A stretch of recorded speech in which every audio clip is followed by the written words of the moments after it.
Ni hao, and welcome to Rust China Conf, Rust Global China. I really appreciate the invitation to come and speak to you all today. I'm Josh Triplett. I'm a member of the Rust project, and specifically I'm a member of the language, the specification, the library, and the cargo teams, among others. And as part of Rust, we are looking to build a language that will stand the test of time, that will last for generations as many people adopt and use it. And in this conference in GoSim 2023, 2 years ago, I gave a couple of talks about the long future of Rust and how we get the next 10 million developers into Rust. And those talks were much more about the future of the Rust language as a language, how it evolves, how we use the addition system to maintain stability, and in general, what Rust is going to look like in 2050, for example. What I want to tell you about today is the future of the Rust project, its people, its community, Rust as an institution, whether Rust is going to be alive and thriving in 2050 and well beyond. Because the question people really want to know is, can you safely build your business, build your project around Rust and count on it to be here in the future for as long as you are? So the easy thing to do would be to just say, yes, you can. Okay, that's it, talk over, everybody go home. But thank you, thank you. It's a short talk because everybody's got to go to lunch. No, seriously. A lot of people can say that, and why should you believe me when I say that? Every project says they're going to last, and what makes Rust different? Well, one of the things, a lot of programming languages have died off over the years. A lot of programming languages are still around, but they're a high risk to consider using and adopting, and you should think twice about using them. And then a very few languages have become these generational institutions that you can truly count on. And to give a few examples of these, languages like Pascal or Smalltalk or Objective-C, these were important languages in their day. They made interesting contributions to the field, and they're not really going concerns right now outside of, some niche uses or hobbyists or similar. There are languages like Dart and C# and Swift, where these are languages that are somewhat thriving, but they have one vendor behind them. And if that vendor goes away, if Google stops caring about Dart, if Microsoft stops caring about C#, if Apple stops caring about Swift, it's possible a few hobbyists might keep them alive, but they probably won't come anywhere close to thriving, and you'd be very sad if you built your business on top of them. Now, contrast that with languages like C and JavaScript and Python and Rust. These are languages that you can count on, that if you've built your project, built your business on top of these languages, you're not concerned that they're going anywhere. You're not concerned that they will disappear and leave you working on something everyone else has moved on from. So, people get excited about a lot of different technologies. So, how can you tell the difference between these types of languages if you haven't dug in very deeply to the industry and to the community around these languages? How do you know? Well, one thing you can do is look at who's choosing Rust. We saw some great examples of this in Jack's talk, and you'll see a lot of other good examples over the course of the conference. But in general, you see Rust being used not just in operating systems, not just in cloud, not just in blockchain, but you see it being used in things like cars from Volvo, things like trains from Parallel Systems running on Rust, things like NASA's spaceflight systems being written in Rust because they see it as the future. Cars, trains, spaceflight, these are not industries that are known for being early adopters. These are not industries that choose bleeding edge technologies, because when they choose bleeding edge technologies, someone might end up bleeding. So with that in mind, the oldest technology is not always the safest either here. I'm not just trying to tell you, oh, don't pick a flash-in-the-pan new technology. It's not always the safest thing to pick the oldest technology either. It might work exactly the way you expect, but how it works may not be to your liking. And in that regard, something slightly controversial, I will say that picking C and C++ for brand new development rather than an existing project is a lot like building a brand new project around fossil fuels. And the analogy goes pretty deep because the cost isn't just paid by the people who made that choice, it's paid by everyone around them as an externality. And not coincidentally, China's currently leading in electrification, which is really awesome. So, more power to that. And along the same lines, a lot of projects are moving towards oxidation. They're moving to adopt Rust as either a language to introduce into their existing project, one could call it a hybrid, or to introduce as use for their new projects, for example. So, what does it mean exactly when I said that a programming language can become generational? What exactly does that mean? Well, almost by definition, it means that it has outlived the tenure of the people who originally started it. The people who created the language are no longer the people doing all the work. They're no longer the people making all the decisions. The project has outgrown them, or in some cases even outlived them. So that requires a very deliberate form of succession planning. And this is something that not every project thinks about. And so I want to tell you a little bit about what that means. That you need a concept of institutional memory. You need some form of continuity from one set of developers to the next, to the next, to the next generation as people come in. And this is how you get a project that can keep going indefinitely. So what do I mean by institutional memory exactly? Institutional memory is the collective knowledge, the collective wisdom of the people within a project, within a company, within an organization. And the question is, well, how do you maintain those things? How do you maintain your collective knowledge and wisdom? And for a lot of people, for a lot of projects, this is done effectively by word of mouth, by the old venerable contributors who are still around, who pass on that knowledge directly. And there are a huge number of problems with this. And this is not a healthy way to run a project. For one thing, it's a very mixed, inconsistent experience for new contributors. It means your experience would be limited based on whether you happen to be close to the insiders, whether you happen to know the right people. It means that it does not scale as the project gets larger and larger. It means that you are not prepared to deal with turnover, which is normal in any project, and it's especially likely in a project that's going to last many decades. Even leaving aside that people may not stay with the same project for many decades, any number of things happen to people. They take a break, they take a vacation, they get older. And ultimately, it's unhealthy to center a project around just a handful of individuals who happen to be around from the beginning. This is a serious problem of governance, not just a problem of trying to get information communicated. So the healthy way to do this is, in a big distributed organization like Rust, and this is a small fraction of the organizational chart of Rust, just the top couple of levels of projects. There are many more where this came from. There are many hundreds of people involved in Rust, and you need something that scales not just to the size of the organization, but to the distributed global nature of the organization. So what you need is written documentation. You need written policies, written procedures, which aren't just useful for communicating and bringing new people in, they're also useful for consistency so that you apply the same policy uniformly, you make decisions consistently, you don't miss details. So what do I mean by continuity then? What does it mean to maintain continuity of that institutional knowledge or to maintain continuity of the project? Well, for one thing, obviously, you need open source code. Open source code is what makes it possible for us to build on what came before us and to leave a legacy for what comes after us. So that's just table stakes. That's the critically important part. And Rust provides everything that it does open source under a permissive license, so we're certainly covered there.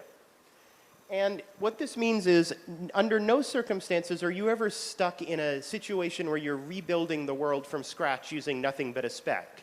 You're never stuck dealing with some proprietary vendor that has left you in the cold and there's no one else you can turn to. Okay, that's easy enough. What else?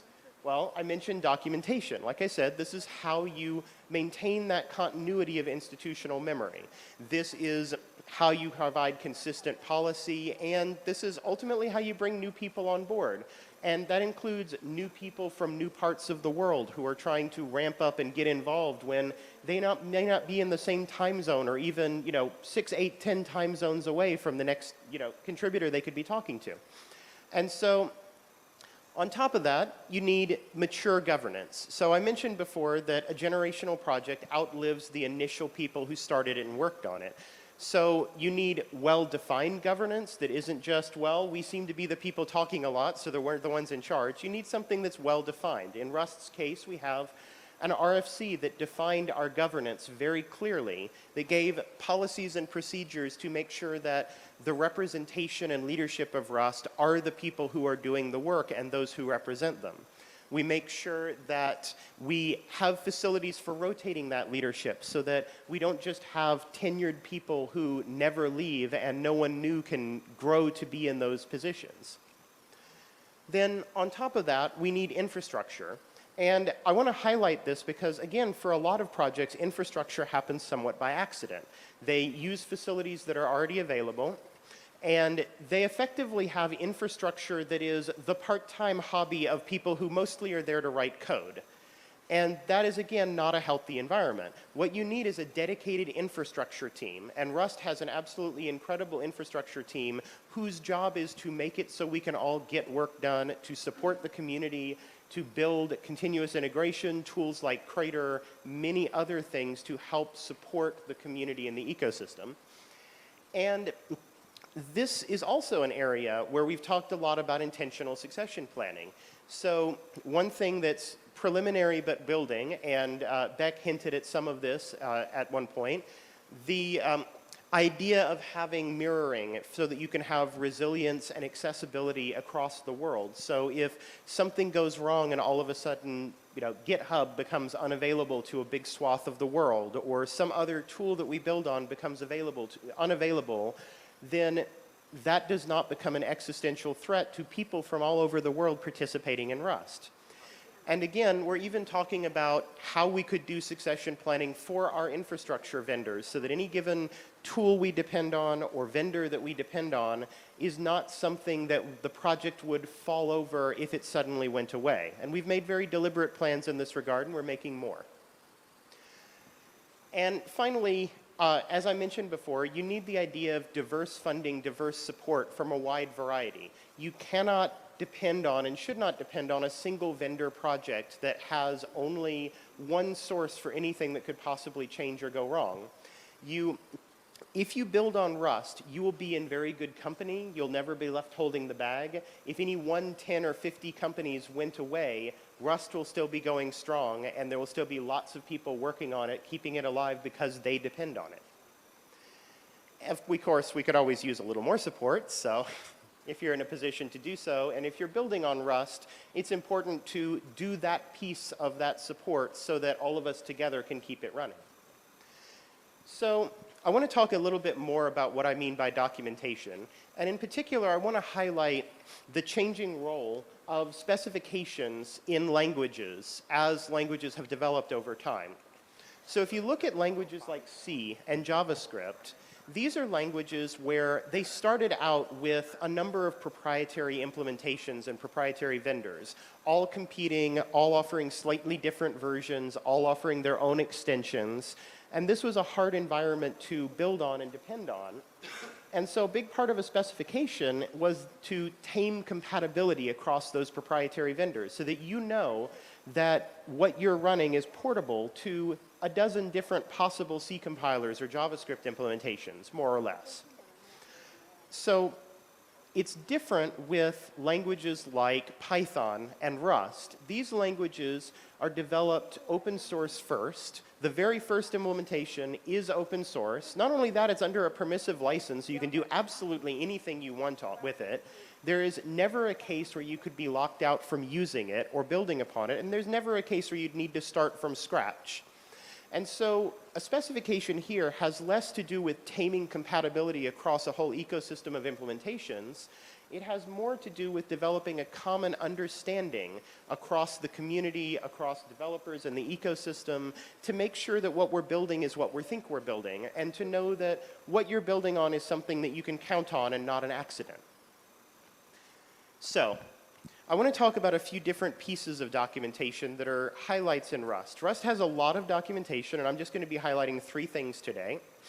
There's the Rust reference, which is effectively the reference manual for the language. This isn't what you use to learn the language. This is what you use to look up the grammar of a construct, or the exact semantics, or the exact syntax of how something works, how it's supposed to work, and how it has changed over time, for example, with additions. Then we have things like the Rust C Dev Guide. This is developer-focused documentation for developers of the Rust project itself. So this is what you use if you want to dive into the Rust compiler and understand how to work on it, how to get involved, how to navigate the very large and complex code base. And then we have things like the FLS. The FLS is a kind of specification, and this is maintained by the Rust project, by the Ferrocene project, and some others. And what they're doing is covering cases like safety critical systems, the aforementioned planes, trains, automobiles, space flight, the cases where you need certification, where you need things like ISO 26262 or many other specifications that help you count on something for long-term stability and make sure people are safe. So to illustrate the role of some of these, in particular the reference, I want to walk through what it's like to contribute a change to the Rust language.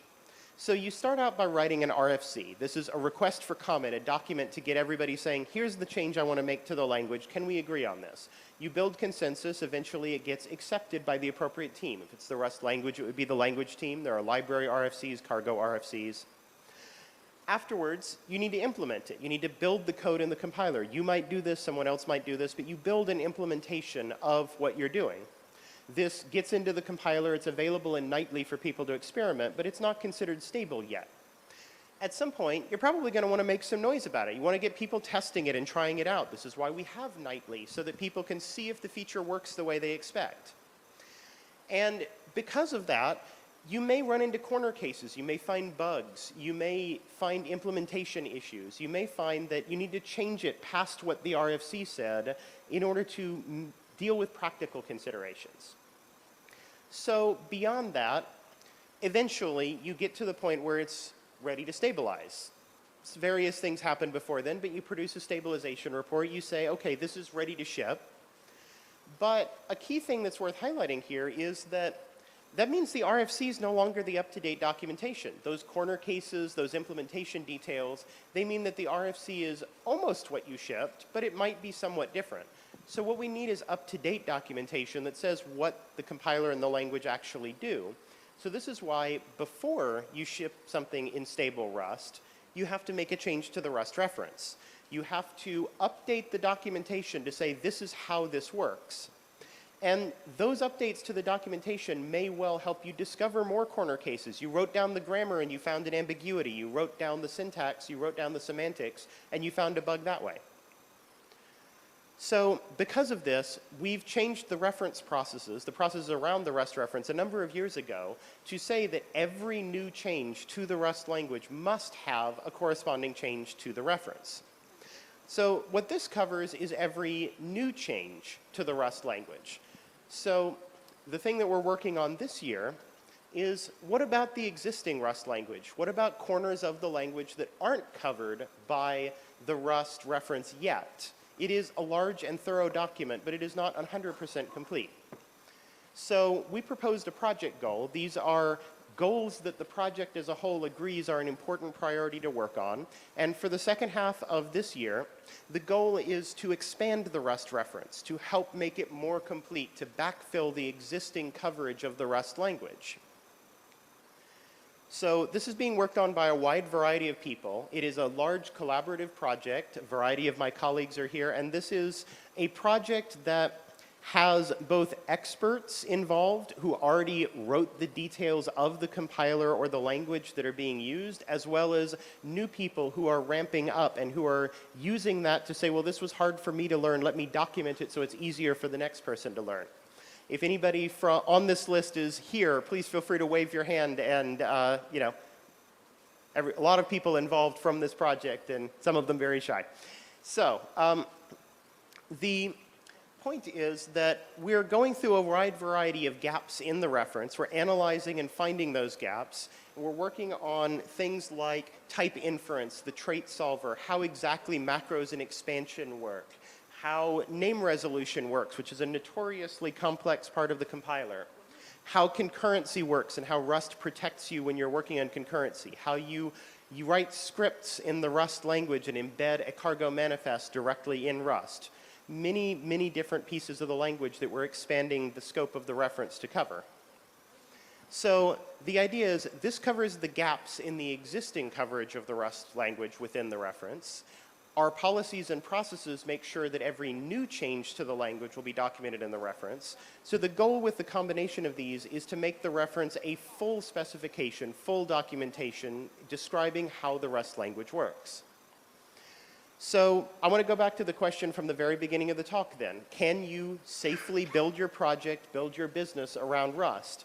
And now I feel I've given you enough to confidently say yes and feel like you can believe me. And in particular, you can count on Rust as a generational programming language. And I hope that I've given you some tools to evaluate what it means to look at a modern programming language and decide if you can depend on it. It's important to know, does it have open source code that you can build on?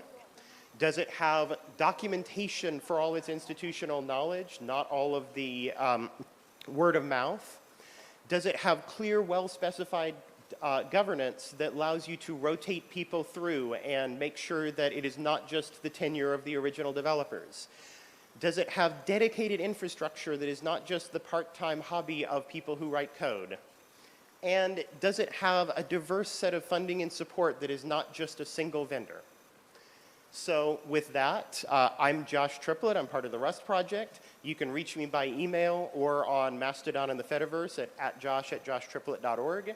And I'm available on GitHub. And for the rest of the conference, if you see me around, I'm more than happy to answer your questions or talk about any of this at length. Thank you so much for having me.